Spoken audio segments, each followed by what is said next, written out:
Welcome to the Future of Contact Centers podcast. I'm your host, Trevor Clark. Here with me is Nate and Namor.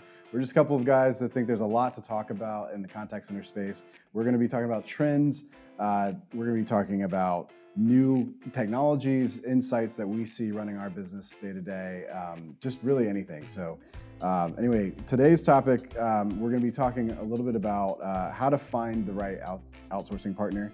I know this is something a lot of companies look into. A lot of companies outsource, but it's not everyone knows what to look for, and we'll help navigate that today. Yeah, I think it can be a pretty daunting task, I think, for companies. So I think it'd be good just to kind of dig in, especially with our experience and what we would look for, right? If we were in those companies' shoes trying to find an outsourcing firm. So I think to dig in like quickly, right? To start this, Trevor, like outsourcing 101 is a lot of things are outsourced in the world. You know, we're typically talking about contact center outsourcing, right? Yeah. So, big companies, small companies, medium companies, any company that has a contact center where their customers need to speak to. Yeah, and that includes inbound calls, outbound calls, emails, chats, texts, you name it. Any channel, right? It's total customer experience, service, support, you name it. So I think that's a good way to narrow it down. Sure. That in itself is a big industry, requires a lot of expertise. Yep. And I'd say that's one of the main reasons you go to an outsourcing partner, right, is to get someone in your organization that knows exactly how to run a customer service, customer support, whatever you want to call it. Yeah, you're acquiring a partner for your business, right? And I think when companies, when they're first looking to outsource, they're having a problem to solve. Mm-hmm. Right. And so, what problems do you think? It could be a lot, right? It could be, first of all, they need to scale the contact center. Two, it could be they want to focus on their core business, right? So it could be like they want to focus more on advertising or marketing, and they need the contact center to be handled by a trusted partner, which is, the word trust is huge. I think we'll get into that. That's what we really need to establish first. And then also allowing that partner to have a seat at the table, like we like to call that, because that's the expert, right? You're picking an expert partner that's going to handle all your contact center and making sure that customer experience is at the forefront. So scalability, expertise, cost savings, adaptability, flex, a lot of different reasons. I like refocusing on the core business. I mean, if you're a home services company, your job is to clients and you need to be servicing those homes, whatever that means. Is it AC? Is it internet? Is it whatever? It's really not about operating the details of a very complex customer service department. Right. And when you get to a point where you're large enough, you start to realize this thing is complex. You need someone who knows how to make sure people show up on time, have the information they need to be successful on the call, perform well. So there's no need for a business owner or a mid-sized corporation or even an enterprise corporation to kind of dilute their focus. Mm-hmm. So I think that's big. I think scalability is another one. A lot of companies are high growth, right? Right. And at some point, what started their customer service department may have been one or two people that they just need to be in there and handle every call, email, chat, whatever. And that was important for that company to grow because they're hearing the customer's input very closely. And you're typically doing that in-house, right? One or two people, easy to manage. But then really once you get to as low as 5 people, then it really becomes like, okay, this is a legitimate contact center. And that's when you probably have the idea that pops into your head, let's go find an outsourcing firm. Yeah, that's a perfect time to start to look at a partner because it becomes more complex and routine, and there's a science to this. Like there's a way to do this. Exactly. Right? But outsourcing, I would say it doesn't work for everyone. So what are some of the how would you say, what situation would outsourcing probably not be a good fit? Wow, that's a pretty great question. When would an outsourcing not be a good fit? I mean, I think when you don't have a clear plan, and I think when you look at the contact center as a distraction or as a burden, and then, you don't really want to put much effort into it. You don't want to put much investment. And so that's when I think we really see contact centers fall apart in a negative way, because if you don't have a clear plan and you don't have a direction of how you want to service your customers and when and where, that's probably a good way to start, right? Like, how do you want to service them? Where do you want to service them? When do you want to service them? With how many people? And if you can't answer those 4 questions off the rip, then you're probably going to fail. It's probably not going to work. Yeah, if it's not a priority, then no one's going to win. Yeah. When I think it's not going to work, sometimes it's too small. I mean, I think you said 5 agents kind of makes you sort of that legitimate barrier. I kind of agree, right? I mean, if you're early in your growth, you probably want to keep that close because you're hearing directly from your customers. And by the time you hit the size and the scale that you're trying to reach, it's important to start finding SOPs, right? And to actually define this role, because it's very easy to let it go undefined. I think that's a really good time when you're ready to scale and you're starting to define what this role is, and you've established how important it is to the future of your company. I can't think of anything more important than your customers. That's a good time. But the other things I think we look out for, sometimes, a lot of people think outsourcing can be at risk. Like, I'll just partner with somebody who's going to go figure out how to sell my product, and I'll just pay them when they're successful. Like we run from that. Yeah, you have to set up good partnerships. I mean, at the end of the day, you want your contact center firm to be telling you what your customers are saying and how to improve your customer experience or any operations, whether it's sales and the omni-channel experience. So if you have a company that wants to look at the BPO or the outsourcing firm and say, hey, we're going to put all the risk on you guys, and we're going to set up maybe a bad contract, and we like to say, like, you set it up to fail from the beginning. Yeah. And that's really when it gets dangerous for both sides. So it's a pretty careful consideration. I would think, if you're a CEO of a company, how am I going to offload 20 people to this outsourcing firm? How do I trust them? How do I know they have expertise? A good partner is going to help you make that decision, and they're not going to want to take on a project or they're going to ask the right questions back to you, right? And so let's say you're evaluating this for yourself and your organization. Mm-hmm. We've already hit on a few of these. If you may need outsourcing and let's finish that list, I guess. If you're trying to scale. If you have any seasonal work, right? Yep. So your peak seasons go up and down. If you're looking to, acquire a pool of talent that can service customers that you might believe you don't have access to. If you're managing a budget, which everybody in the world is, that's working for an organization. If you need to, bring in technology, right? So training technology, recruiting technology, quality management, performance management. Yeah, and that's starting to get really complex. And this is where, like, there's a whole industry of contact center operators that turn this into a machine. And it works really, really well with all those components. So I agree. Like, if you're starting to feel like it's complex, and you're starting to realize maybe it's outside of your expertise, this is a great time to bring in a partner.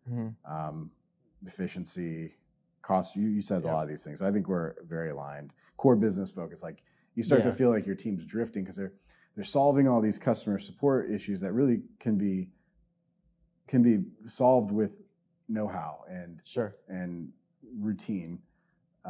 Get that stuff off your plate. Let's focus on the real things that are going to make your product better, that are going to help you sell more, retain more customers, whatever that is. That's where your focus is, not so much on the routines. There's a lot of rhythm to a contact center that I don't think a lot of organizations understand. And to your point, managing staff's a big one. Managing a top performance, keeping them happy, making sure that they're in a culture that allows them to succeed. So if you don't feel like you're set up, or you don't want to focus on that, then you need to look for an outsourcing firm. And a lot of people conflate outsourcing and offshore.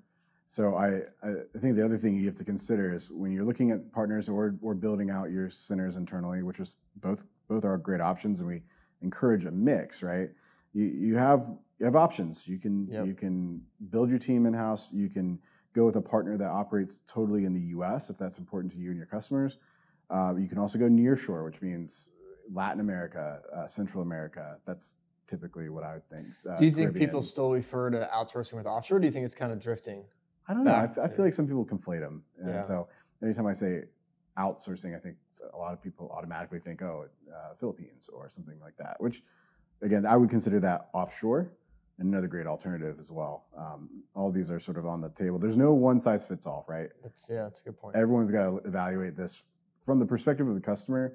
from the perspective of your budget. And that's a good point, because that you don't want to rush the decision. So you need to really be clear about, what we're talking about, like where do you want to service your customers? And you need to be talking to, even if you think we'll use that offshore. Even if you think you may want to go offshore, you should be talking to domestic firms, you should be talking to nearshore firms and your offshore firms. And you should get everything, right? Like costs, contracts, staffing, scalability, expertise, customer references, client references, right? Check out their website, check out their social media. Like, you really need to be doing a deep dive, because this is where it fails, right? This is where outsourcing fails, is if you make a rash decision and you don't do your due diligence. Yeah, and then there's the other things to consider too are there's been a lot of innovation, and every day basically, but recently in the past 3-4 years, if you're relooking at outsourcing, lots changed, and so it's common knowledge to say, I'm going to go from onshore, and I'm going to save money when I go to nearshore, and I'm going to save even more money when I go to offshore.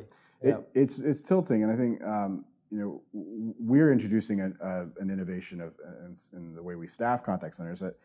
That's one thing I would add in is, like, now that this gig model exists, your onshore presence, like, we're 100% US based, so that's one of the reasons we focus there. But your onshore model can actually operate at a nearshore price. Sure. And so there's a lot to evaluate, and that's a good point. There's innovation. There's innovation in staffing and technology. I think our industry the last 30 years, like 30 years ago, it was probably peak technology. They were utilizing technology, and then it dipped, right?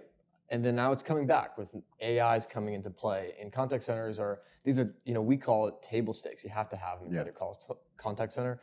So that's a good point. But the contact center is the most advanced from a technical perspective than it ever has been. Yeah, the last year, and AI's got to be a part of the conversation. Yep. You need a partner that is aware and embracing technology. But in the last year, AI has advanced more than the previous 10 years. And that scale is not going to slow down. And in our industries, we have to lean in on that, and it's going to be amazing for industry. And as you're looking at outsourcing, you can really bring in a partner that understands the stuff. I agree. And I think the last thing to add, and I don't think people think of this when they think of outsourcing, but when you're outsourcing your contact center, even if it's 10, 15, 20 people, not only are you offloading that cost from a staffing perspective, from an agent level, but you're also offloading the operational cost as well, and the recruiting costs and the training costs. So you're also outsourcing a team of professionals that are going to operate your contact center highly effective. They're going to do it for less than you can do it internally, and more effectively. Yeah, and almost every you case. should have a vendor manager. That's another thing, right? You should have a vendor manager. The relationship's important. You should be looking at, how are we going to sustain a long-term relationship? Because this is not this is a very delicate decision for organizations. All right, so let's say you've established that you need a contact center outsourcing partner.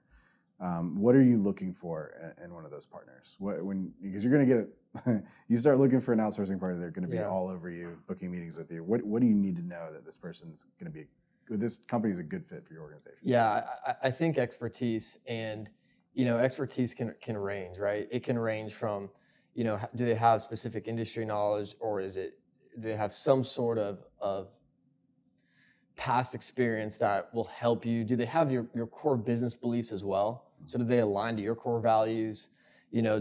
What's their track record? Are they able to scale with you? Are they able to provide elite staffing? Are they going to give you a fair price as well? Because the contracts can be a really, really sticky point in outsourcing that we found. And then also, what's their plan to continue performance and to evolve with you, and not just start up a contact center and not change it for the next 5 years?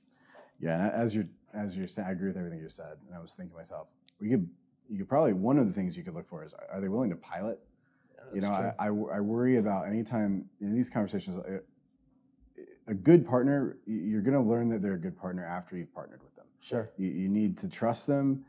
You need to see that they're responsive to the problems and things that are happening in your business. You need to know that when they're faced with a challenge, and every single time they're going to be faced with a challenge, there's never been a flawless operation. There's been a clear game plan to fix the problem. They need to be ready to go and figure and drop everything to solve it for you. Mm-hmm. That's a good partner. Yep.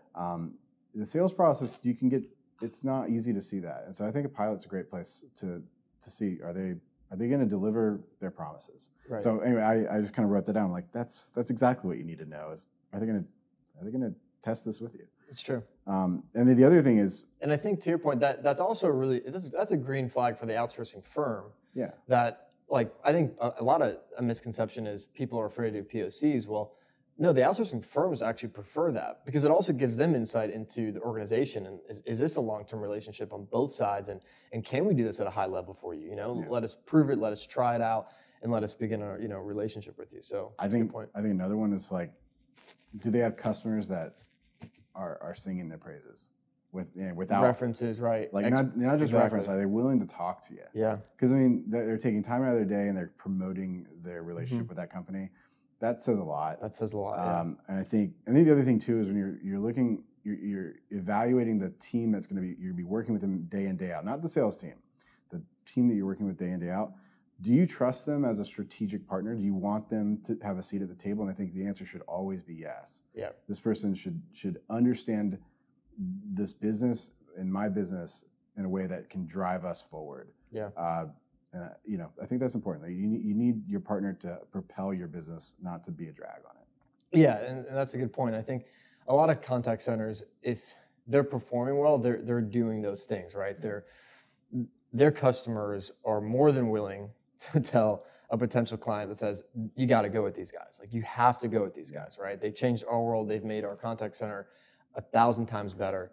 And so I think that's a really good point too. But also, when you're looking for an outsourcing firm, cost is a big component of it. So, you also need to be willing to see, okay, I have a budget and I'm anticipating my organization to grow. And so if I need 10 people now, I'm going to be talking to 1,000 times more customers in the next 3, 4, 5 years. Do they have the ability to scale and give me the same result, right? POC is a great perspective on it, or talking to customers that have had that relative experience with that outsourcing firm. But also, there's going to be a big cost savings by growing with your contact center. Yeah. Because you're not actually adding any cost internally. It just stays as an external cost. And I think a big misconception is the prices, like longer term relationships with organizations to outsourcing firms, only save you money at the end of the day. Yeah. No, absolutely. Don't over obsess over cost because you don't want to set up a bad contract. Yep.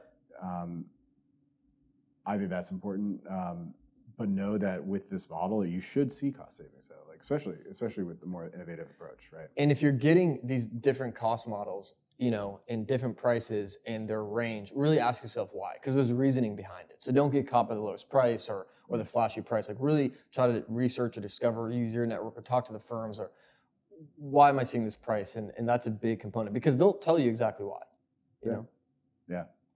No, I think that's good. This is a good discussion. I think we could probably, as always, go on and on about these topics for a long time. There's a lot more to unpack. If anybody has any questions, I'd say please reach out to us on LinkedIn or email. I mean, whatever. Yeah. And if your organization is going through this right now and you may be listening to this, again, to Trevor's point, feel free to give us a shout because it's a difficult decision, but it's one that shouldn't be rushed. Yeah, for sure. And I guess, thank you all for tuning in. Like I said, reach out if you have any questions. Until next time, Nate, thank you so much. This has been good talking. Always. We'll talk to you later. Thanks, guys. Bye.